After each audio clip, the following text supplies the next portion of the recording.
नमस्कार, जनता टीवी देख रहे हैं आप और आपके साथ मैं हूं रितेश कुमार गौतम। और चलिए खबरों की शुरुआत एक बड़ी जानकारी के साथ करते हैं। ब्रेकिंग न्यूज आपको बता दें, करीबन 9,500 डेलीगेट्स ने वोट डाला है। कांग्रेस अध्यक्ष पद के लिए वोटिंग संपन्न हो गई है।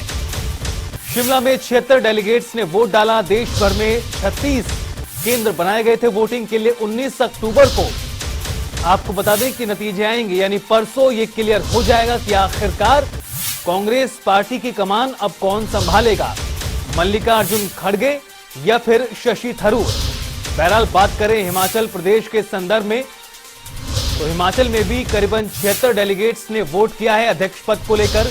36 मतदान केंद्र बनाए गए थे और 19 अक्टूबर का अब इंतजार है, यानी परसों का, जब स्थिति स्पष्ट होगी, क्लियर होगी कांग्रेस पार्टी के अध्यक्ष पद को लेकर। करीबन 9,500 डेलीगेट्स ने देश भर में वोट किया है। टोटल पीसीसी मेंबर्स रहे हैं, जो डेलीगेट बने हैं वो 90 में से आज यहाँ पे मौजूद थे और मतदान किए हैं 66 लोग, 66 नंबर्स ऑफ पीपल। और बाकी दिल्ली में मतदान किए हैं 10 जन। और बाहर से जैसे कि मैं बंगाल से डेलीगेट हूँ, अलका जी दिल्ली से डेलीगेट है और एक अंबालिका जी जो छत्तीसगढ़ से डेलीगेट है। तीनों हम लोगों ने यहाँ पे अपना मतदान किए हैं। चलिए खबरों में आगे बढ़ते हैं। हिमाचल में बीजेपी और कांग्रेस दोनों पार्टियों में चुनाव उम्मीदवार तय करने के लिए माथापच्ची चल रही है। आज से चुनाव नामांकन प्रक्रिया भी शुरू हो गई है, लेकिन दोनों बड़े दलों के प्रत्याशी फाइनल नहीं हो पाए हैं। वहीं उम्मीदवारों के नामों को लेकर जिस तरह की चर्चाएं हैं, उससे दोनों दलों में बगावत के सुर भी नजर आ रहे हैं। बीजेपी और कांग्रेस किसी भी कीमत पर चुनाव जीतना चाहते हैं, लेकिन आपसी फूट इसमें बड़ा रोड़ा बनती जा रही है। शिमला जिले के चौपाल क्षेत्र से कांग्रेस के पूर्व विधायक ने सोशल मीडिया पर राजीव शुक्ला को सीधी धमकी दी है। शिमला की चौपाल विधानसभा सीट से कांग्रेस ने पार्टी महासचिव रजनीश लिम्टा का टिकट लगभग फाइनल कर लिया है, लेकिन पूर्व विधायक सुभाष मंगलेट विरोध कर रहे हैं। किम्टा के लिए स्वयं कांग्रेस प्रभारी राजीव शुक्ला ने कमान संभाली और काफी विरोध के बावजूद उनका नाम भी तय हो गया, लेकिन सुभाष मंगलेट भड़क गए हैं और उन्होंने सोशल मीडिया पर जमकर भड़ास भी निकाली। वहीं बीजेपी के लिए भी बगावत अधिक चुनौती भरी है, क्योंकि चिंगारी मुख्यमंत्री जयराम ठाकुर के गृह जिला और सीटों के लिहाज से कांगड़ा के दूसरे सबसे बड़े जिले मंडी में सुलग रही है। मुख्यमंत्री जयराम ठाकुर के गृह जिले मंडी से बीजेपी विधायक अनिल शर्मा का विरोध हो रहा है। वो कांग्रेस पृष्ठभूमि से हैं, लेकिन 2017 का चुनाव उन्होंने भाजपा के टिकट पर जीता था। उस समय भी पार्टी में विरोध हुआ और इस बार भी भाजपा संगठन इन्हें पचा नहीं पा रहा। ऐसे में मंडी से टिकट के प्रबल दावेदार प्रवीण शर्मा अंदर खाते आजाद उम्मीदवार के तौर पर चुनाव मैदान में उतरने की तैयारी कर रहे हैं।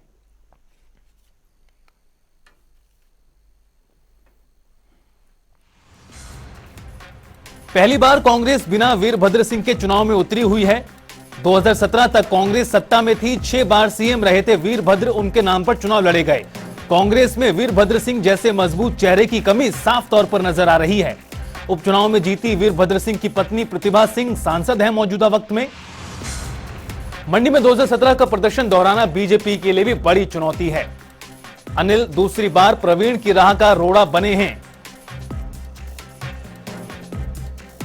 2017 में भी टिकट की दावेदारी ठोकी थी। प्रवीण शर्मा मंडी में पार्टी के युवा और कर्मठ नेता हैं। मंडी में लोकसभा चुनाव हारी थी बीजेपी। हाल में हुए उपचुनाव में 2017 में बीजेपी ने मंडी की सभी 10 सीटें जीत ली थी। तो किस तरह से माथापच्ची का दौर कहीं ना कहीं हिमाचल प्रदेश में बना हुआ है। लगातार कांग्रेस पार्टी और भारतीय जनता पार्टी मंथन कर रहे हैं और टिकट फाइनल करने के लिए लगातार रस्साकसी का दौर भी जारी है। लेकिन इस बीच जिस तरह से परेशानी खड़ी हो रही है दोनों दलों को लेकर, वो भी नजर आ रही है। तो वहीं कांग्रेस प्रदेश अध्यक्ष प्रतिभा सिंह के बयान पर बीजेपी की प्रतिक्रिया सामने आई है। बीजेपी ने प्रतिभा सिंह के मीडिया को लेकर दिए बयान की कड़ी निंदा की। साथ ही हमीरपुर के प्रवक्ता अंकुश दत्त शर्मा ने कहा कि लोकतंत्र के चौथे स्तंभ को हमेशा से ही कांग्रेस पार्टी ने कुचलने का काम किया है।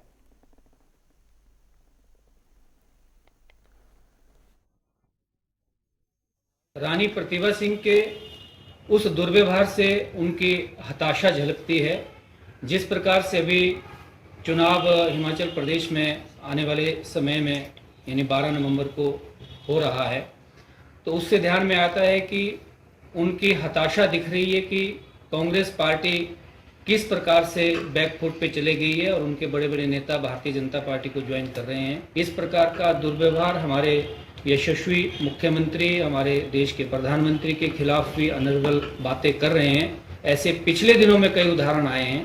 इसलिए उनके द्वारा किए गए अपने पत्रकार बंधुओं से, मित्रों से जो दुर्व्यवहार किया, उसकी हम कड़े शब्दों में निंदा करते हैं। बहुत ही तीखी प्रतिक्रिया दी, गुस्से का प्रदर्शन किया, जो बहुत ही स्वाभाविक है, क्योंकि कांग्रेस एक पारिवारिक पार्टी है। कांग्रेस ने हमेशा परिवार को तरजीह दी है।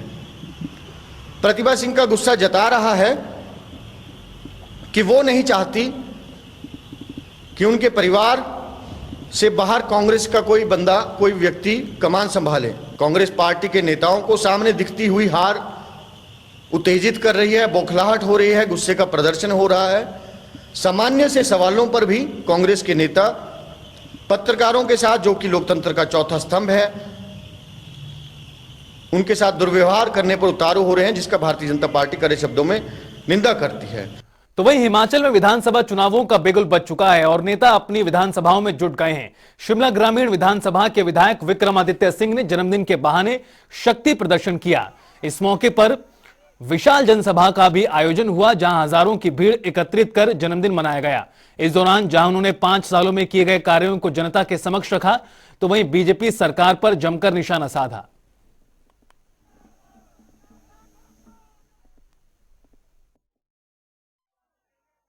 मैं आपको ये वचन देता हूं, मैं कोई बड़ी बड़ी बातें नहीं करना चाहता हूं। जो काम हो सकते हैं हम उन्हीं का गुणगान करने में विश्वास रखते हैं। जो भी हो सकेगा आने वाले समय में, अगले 5 साल में, उसको हम पूरा करेंगे। और अभी वर्तमान सरकार ने, जिनके अब केवल 15-20 दिन जिस सरकार के रह गए हैं, उन्होंने शिमला ग्रामीण के अंदर बहुत सी झूठी घोषणाएं करी है। हिमाचल में चुनाव की तारीखों का ऐलान हो चुका है, लेकिन हिमाचल की 2 बड़ी पार्टियां बीजेपी और कांग्रेस टिकट आवंटन में फंसी हैं। 17 नवंबर से नामांकन की प्रक्रिया भी शुरू हो चुकी है, लेकिन अब तक उम्मीदवारों की घोषणा नहीं हुई। वह हिमाचल की सियासत में बहुत कुछ ऐसा भी देखने के लिए मिल रहा है जो आज तक नहीं हुआ। टिकट आवंटन को लेकर कहां फंसा है पेच और क्यों उलझी है पार्टियां, देखिए हमारी इस रिपोर्ट में। शुरू हो चुका है हिमाचल का दंगल।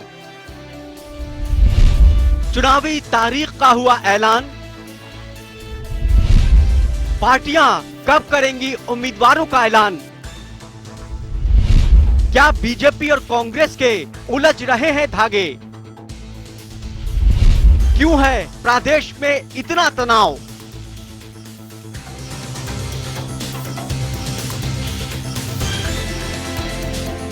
सरहदों पर पता करो तनाव है क्या, जरा पता करो शहर में चुनाव है क्या।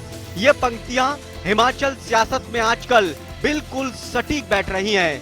कहने को तो हर कोई कह रहा है कि हमारे घर में सब कुछ ठीक है, लेकिन गलियारों से झांक कर देखिए तो पता चलेगा कि कितना ठीक है और कितना ठीक नहीं।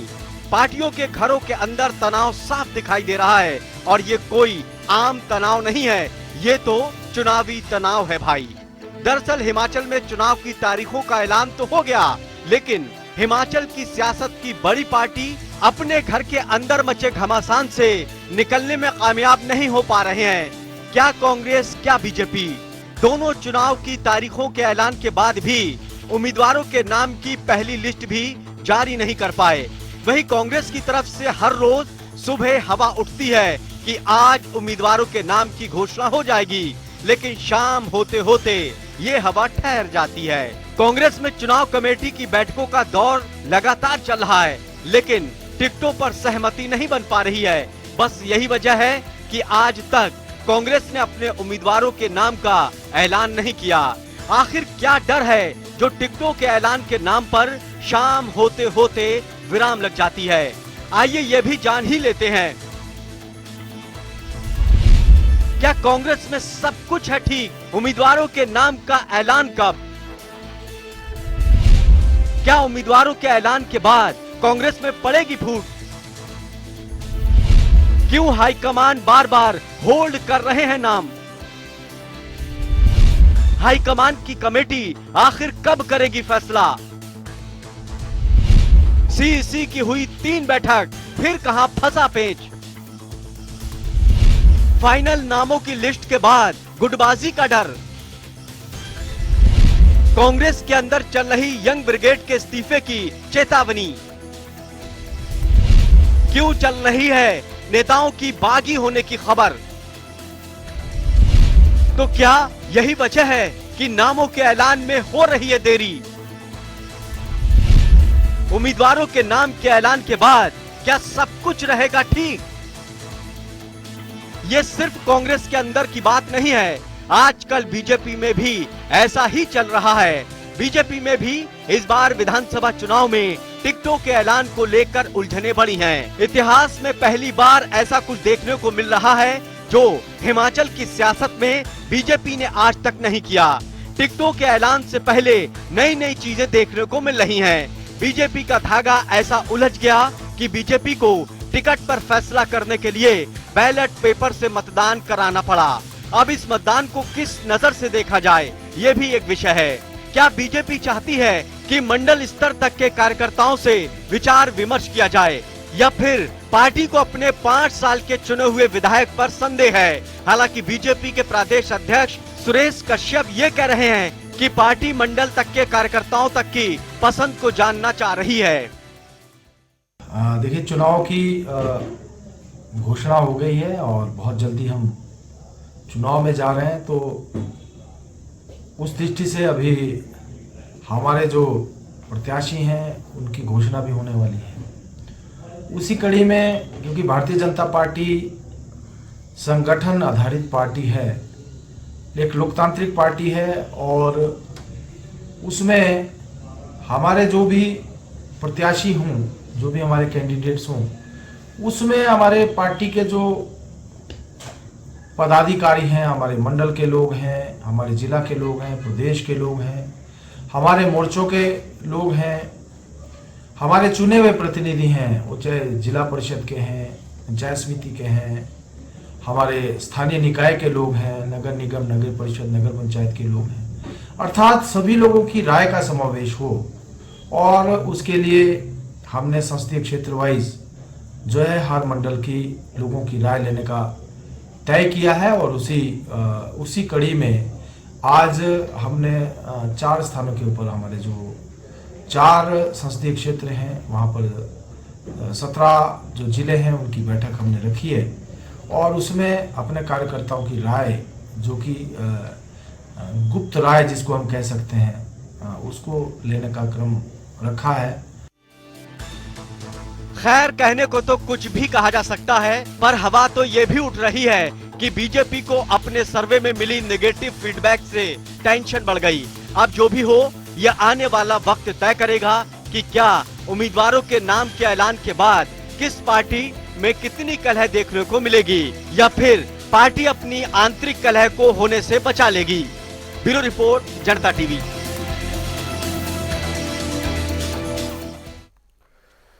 तो हिमाचल में विधानसभा चुनाव को लेकर तारीखों का ऐलान निर्वाचन आयोग ने कर दिया है। वहीं प्रदेश के हर जिले में प्रशासन चुनाव की तैयारियों में जुट गया है। साथ ही लोगों को वोट के प्रति जागरूक करने के लिए अपील भी की जा रही है। वहीं इस बार के चुनाव में हिमाचल एक इतिहास भी बनाने जा रहा है। देश के सबसे पहले वोटर भी वोट करते नजर आएंगे। ये इस बात की लिहाज से अधिक मायने रखती है कि पहले वोटर की उम्र 100 के पार है। वहीं उनके स्वागत के लिए प्रशासन भी पूरी तरह तैयार है। पहले वोटर से युवाओं के लिए क्या मिलती है सीख और क्या रखते हैं उनके वोट करने के मायने, एक रिपोर्ट के जरिए बताते हैं।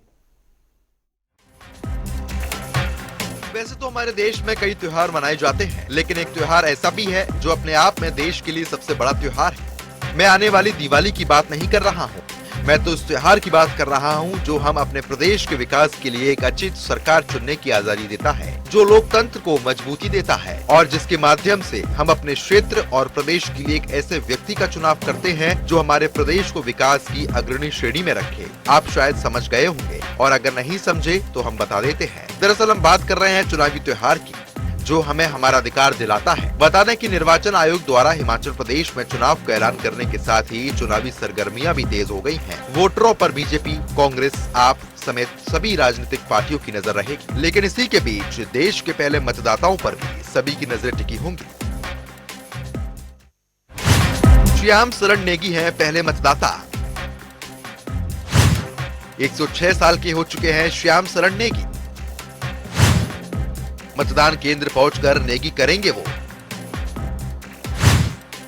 नेगी का 1 जुलाई 1917 को हुआ था जन्म। 1952 में हुआ था पहला आम चुनाव। किन्नौर में 5 माह पहले ही 1951 में हुए थे चुनाव। नेगी किन्नौर के मूरंग स्कूल में थे अध्यापक।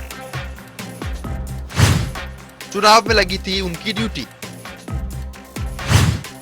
1991 में पहली बार किया था मतदान। नेगी देश और प्रदेश के लिए एक मिसाल के तौर पर है, जो 106 साल की उम्र में भी मतदान केंद्र पर जाकर वोट करना चाहते हैं, वो भी तब जब प्रशासन ने 80 साल के उम्र के लोगों के लिए घर से मतदान करने की पूरी व्यवस्था की हुई है। बता दें कि श्याम शरण नेगी के स्वागत में मतदान के दिन प्रशासन उनके लिए रेड कारपेट बिछाकर उनका स्वागत करेगा। श्री श्याम शरण नेगी जो हमारे इंडिपेंडेंट इंडिया के पहले वोटर हैं, उनसे बात भी करी है इस बारे में। जब हम पिछली बार गए थे युवाओं को लेकर, जो नए वोटर्स हैं उनके साथ हमने उनकी इंटरेक्शन करवाई थी, तो हमने उनसे बोला भी था, पूछा भी था कि आप कैसे वोट डालेंगे। तो तब तो उन्होंने ये बोला था कि मैं जी मतदाता केंद्र पे जाके ही वोट डालूंगा, तो हम पूरा इंतजाम करेंगे। इनफैक्ट मैं और आरओ साहब दोनों वहां जाके उनको फैसिलिटेट करेंगे, उनके लिए रेड कारपेट बिछाया जाएगा, क्योंकि वो सिर्फ हमारे, जैसे मैं बार बार बोलता रहता हूँ, वो सिर्फ हमारे लेजेंड नहीं, सिर्फ हमारे प्रदेश के लेजेंड नहीं, हमारे किन्नौर के लेजेंड नहीं, पूरे भारतवर्ष में जो है एक आइकॉनिक फिगर है, तो उनके लिए पूरा इंतजाम किया जाएगा। अब ऐसे में श्याम शरण नेगी हर उस मतदाता के लिए मिसाल है जो मतदान के दिन अपने घर में दुबके रहते हैं। व्हील चेयर पर बैठे होने के बावजूद भी वोट करने के लिए नेगी का ये जज्बा देखने लायक होता है। वो हमेशा ही लोगों को वोट करने की अपील करते हैं और जनता टीवी भी आपसे वोट की अपील करता है। किन्नौर से अनिल शर्मा की रिपोर्ट। हिमाचल विधानसभा चुनाव 2022 के लिए तारीखों का ऐलान हो गया है। अब राजनीतिक दल टिकट बंटवारे को लेकर जोर शोर से मंथन कर रहे हैं। इस बीच जानते हैं कि ऊना की जनता को कैसे विधायक चाहिए।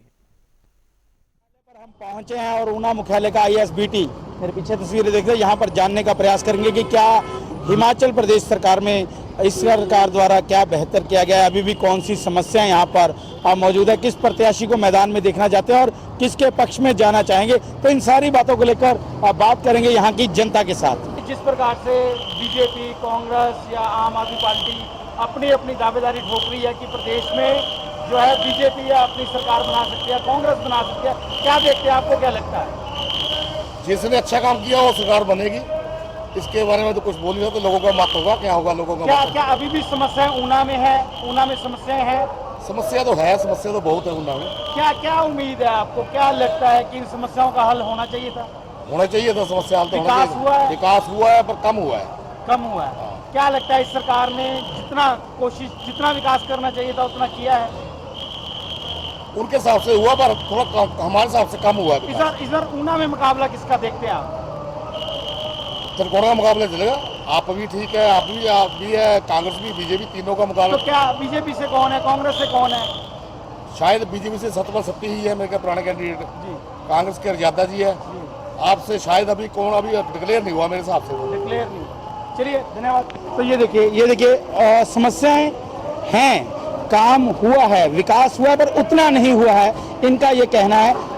आगे बढ़ते हैं, आगे जानते हैं कुछ लोगों से और उनसे पूछने का प्रयास करते हैं, क्योंकि यहाँ पर बाहरी लोग भी बहुत होंगे और यहाँ पर मैं बात करूँगा इनसे। भाई साहब, इस बार चुनाव आ चुके हैं, मुकाबला किस किस में हो सकता है?